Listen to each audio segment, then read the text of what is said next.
The educator Dr. Maria Montessori once said, "The child developing harmoniously and the adult improving himself at his side make a very exciting and attractive picture." Welcome to Montessori Education with me, Jesse McCarthy, where we talk raising children and educating students while bettering ourselves right alongside them. Every time during this holiday season, a specific memory pops back up for me, and it's just a wild story. I think you'll appreciate or maybe laugh at or maybe be like, Jesse, what the hell? But I was an early teacher, elementary classroom. This one was fifth graders. So this was when I was kind of teaching traditional school. So you're talking 10, 11-year-olds. And it was right before the Christmas break. So 2 weeks when we're all going to go out, the children, the teachers, everyone's on their break. And it's the last day, and I'm looking out at the children. They're about to be released to go home. Everybody's pumped up, excited. And I look out and I say, well, I hope everyone gets the presents they've been wanting from Santa Claus. And I gave them a little wink, wink. And they all started laughing because, obviously they're older kids and they know that Santa isn't real. And it's kind of this inside joke. So they were all laughing, actually, except for one girl. And I look out, and this young girl, so she's 11 years old, she has a look on her face like, what do you mean? Kind of like, I don't get this joke. And, that's when it hit me that, oh, man, this is one of those like, oh, shit moments as a teacher, that this girl still believes in Santa. And this was a very, very awkward moment for me in particular. And I'm looking out going, oh, my God, what am I going to do right now? Like, what am I going to say? Am I going to just, oh, hey, okay, we'll see you guys later, and just kind of ignore it like nothing happened? I'm going to pull her aside and talk to her. I actually was thinking, like, should I call her parents and tell her what happened? It was crazy in my mind. Now, I don't actually recall what I did, so I'm kind of like, I apologize. I'm giving this crazy story and then being like, there's no real ending to it. But I thought you might get a kick out of it at my expense. I also wanted to note that it stayed with me not only because it's just ridiculous that I did this, but it stayed with me because it's a great example of how back in the days as an early teacher, and I think a lot of adults, we just start interacting with kids, teaching kids, or if you're a parent, just being with them without actually understanding where they're at or who they are. So in this case, it was just Jesse's assumption that 10 and 11-year-olds all no longer believe in Santa because, they're old enough. They shouldn't be believing in Santa. And clearly that was not true. And I think if I had been in the mindset, and definitely in a kind of Montessori mindset, that's always about observation, always about trying to understand the developmental nature of children, always trying to look at unique individual children. So developmentally, maybe, a fifth, sixth grader and definitely above, they should be done with Santa, but maybe there's one that isn't done with Santa. Like, how do you know? So it's getting to know children for who they are. And in this case, I failed at that. And I mean, I can laugh about it now, but man, I was not laughing back then. So that's my kind of silly but serious Christmas story with Santa. I was actually going to get into a conversation about a debate about Santa. And I was talking to my wife and she's like, I don't think so, Jesse. Now is not the time. Like, it's a week before Christmas and I'm going to start throwing bombs about you should or you shouldn't teach children about Santa. But anyways, what I want to do today, instead of adding some guilt to anybody out there or shame on either side of that debate, I wanted to kind of focus on the enjoyment of this season for all of us, and especially when we're around children. So I'm going to share 3 quotes actually of Maria Montessori's connected with this, just about enjoying the time we have. One is a Santa story, interestingly. It's the only one that's going to be connected with actual Christmas, like literally Maria Montessori talking about it. And it's from her book, The Child in the Family. Now, just a quick context setting up this quote. Right before what I'm going to share with you, Montessori was telling a story about a parent who finally told her child that Santa isn't real. I guess he reached a certain age and things did not turn out well. Like, it got pretty ugly. But since today is a Merry Montessori Christmas, I'm going to leave that one out and just go to the positive. Okay, so here's Montessori. Quote, "But the situation is not always this serious. Another made the same confession to her little boy. He started to laugh and said, "Oh, Mama, I've known for a long time that Santa Claus didn't exist." "But why didn't you ever tell me?" "Because it always made you so happy." End of quote. I love this. I remember reading this years ago and just being like, it's so cool. I mean, sometimes we don't actually know what's going on inside of a child's head. And in this case, he's just playing along with this whole Santa game, seemingly for his mom's enjoyment. So I just find this one pretty silly, and I thought you guys would enjoy it as well. If you want the whole quote, definitely go check out all of what Maria Montessori said about this in The Child and the Family. Now, the second passage I'm going to share with you, it's actually from the same book as well. Now, this is more about just what are we going to do, or what do we do in the classroom or at home when children are focused, when your child is focused, whether that's like, you're at a playground and he's just staring down at some rocks and just super duper engaged, and he's just there, or in a classroom, just really going at it with some materials, just the level of just being able to stay there for a long period of time is just amazing. What do we do when a child is this focused?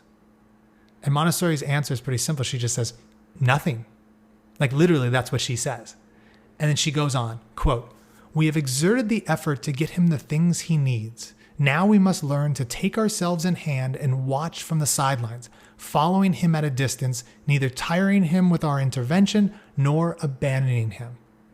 So in other words, let's just chill out. If you see your child's focused, whether he's playing a game, doing some work, whatever, let her or him be. Now, I'm raising this because I know during the holidays, it's often parents, there's sometimes a little bit of stress during the holidays, right? And there's this feeling that, I got to keep my child busy. No, you got to create an environment that allows for the child to keep himself or herself busy, right? And then you can just back away and chill out. And the same in the classroom, when we're in the classroom as teachers, like the goal is to create that environment, not to always be the one aiding or helping or teaching the children in our lives. In fact, maybe we could be getting some help from the children. And here's where Montessori continues with this point. Quote, "Out of this came a charming episode from one of our schools. The janitor forgot to unlock the door of the school, and the children were very unhappy because they could not get in. Finally, the teacher said, 'You children can get in through the windows, but I can't.' So the children went in through the window, and the teacher contented herself with watching from the outside. A felicitous environment that guides the children and offers them the means to exercise their own faculties permits the teacher to absent herself temporarily. The creation of such an environment is already the realization of great progress." End of quote. Now, Montessori said teacher there, but this applies equally to parents. It's such a cool example of like, there will be times when maybe we should let the child help us, right? And ultimately that's what we're after, right? We're after making an environment in which children can do their own thing and maybe even do some stuff for us.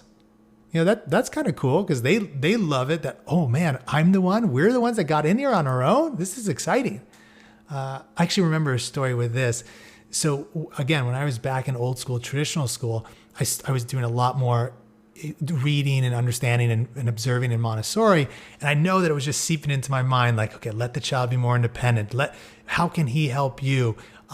Let that girl over there just do her own thing. You don't have to be teaching her all the time, that kind of thing. And I remember I was sitting at the desk and I had to like grade papers, and I didn't have time. I was overwhelmed. I had too much going on. And I thought to myself, you know what? There's this boy over there, and he just flies through so much work, and he's just sitting there. I thought, you know what? I bet you he could probably grade these papers of mine, and maybe even better than I could. So I had two classes, like some younger ones that are maybe like 4th, 5th, 6th graders potentially, and then some older ones that are 7th and 8th graders. So I just went up to this boy, he's in 7th grade, and I said, "Hey, you think you want to try out grading some of these papers of the younger children I'm working with, the students?" He said, his eyes lit up like, oh my gosh, this is like a gift that I've never been given. And so he went at it. I showed him how he could do it. And I'm telling you, he was faster than I was and better than I was eventually. And he was stoked because he's helping his teacher to grade papers. I mean, it was one of those stepping stones on my way to realizing that I don't have to be in charge of everything. I don't have to be doing everything. The child can be working on his own, and the child can actually be aiding me as the adult. All this to say, let's find ways in which children in our lives, whether our own children as parents or children in the classroom, can help us in some way. And it doesn't always have to be something practical like this. There are times when it's a little bit more deep and I would say spiritual in a way. And with that in mind, I'm going to share another passage that's also from The Child and the Family by Maria Montessori. So here we go. Quote, "Sometimes a child awakens in the morning and goes to wake his parents, who would rather sleep. Everyone complains about this kind of thing. But the child who slips from his bed is a pure being who does that which everyone ought to do. When the sun rises, everyone should get up, but the parents are still sleeping. The child goes to them almost as if to say, 'You must learn to live well. Come, the morning wakes us.' But the child is no teacher. He looks at his parents only because he loves them. Once awake, he is impelled toward those he loves, through rooms that are still dark, closed to the light. He goes, stumbling perhaps, but unafraid of the shadows and the half-closed doors, approaches his parents and touches them lightly. Most often they say, 'Don't wake me up in the morning.' And the child responds, 'I didn't wake you up. I only kissed you.' And the parents think of ways to remonstrate with him. But how often does it happen in life that someone, just awakened, wants to come to us, despite every difficulty, not to wake us up, but simply to see and kiss us?" End of quote. You see how Montessori puts that spin on things? Like, you're looking at your child at your bed, like kind of pushing you on the bed, maybe as like, oh my God, this little punk. Or you just, when you're tired, you're tired. I'm going to be real about it. And Montessori's like, just change your attitude around. Really look at the child. What is he or she telling us? And in many cases, what they're saying is, enjoy this world out there. I mean, there's so much beauty out there. Let's get going. So to the extent we can, let's try to look for the best within the child. What are they trying to do that's really positive or wonderful or beautiful for us in our lives? What can they offer us, both practically before and spiritually here? So let's spend some time kind of getting back in their shoes as opposed to kind of up here looking down. Oh, this child's, trying to annoy me. This child's doing this to me, X, Y, Z, Now, that's not to say we're not going to have our off days where, as wonderful as we want to be and as pleasant as we want to be, it's just not the day. And I mean, even Maria Montessori had those days. I mean, we all have those days as adults. So I'm not trying to be some idealistic world that like, you didn't get any sleep last night. Your child comes over to you and you're like, "Oh, thank you for waking me up at 2 a.m. I love you." Like, no, that's not fantasy land. Here's Maria Montessori, somewhat in this vein.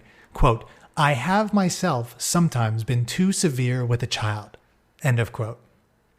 Isn't it wild? Even when Maria Montessori is talking about losing her cool, she still sounds composed, right? It's crazy. Anyways, point is, don't beat yourself up over this, but let's look for the best within children, within ourselves, and let's have a good time out there. In this holiday season, a merry Montessori Christmas is the way I kind of look at things.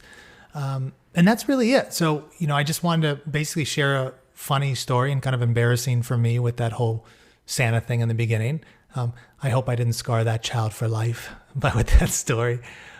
We also, again, don't want to be doing things for children when they don't need us to be doing things. If your child is focused on an activity, let her be.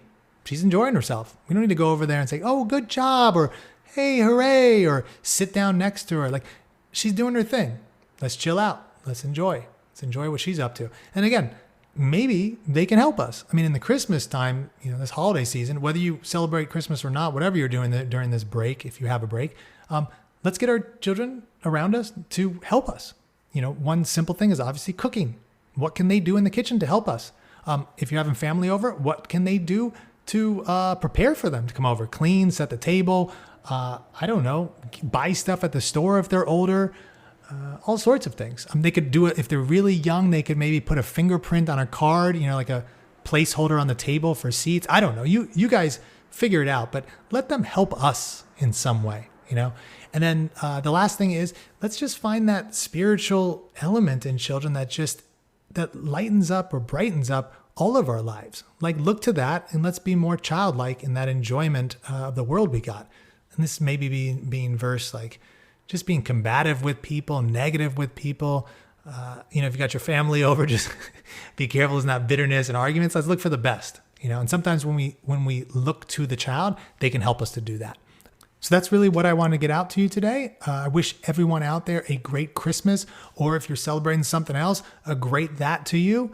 And we'll see you in the new year. Adios.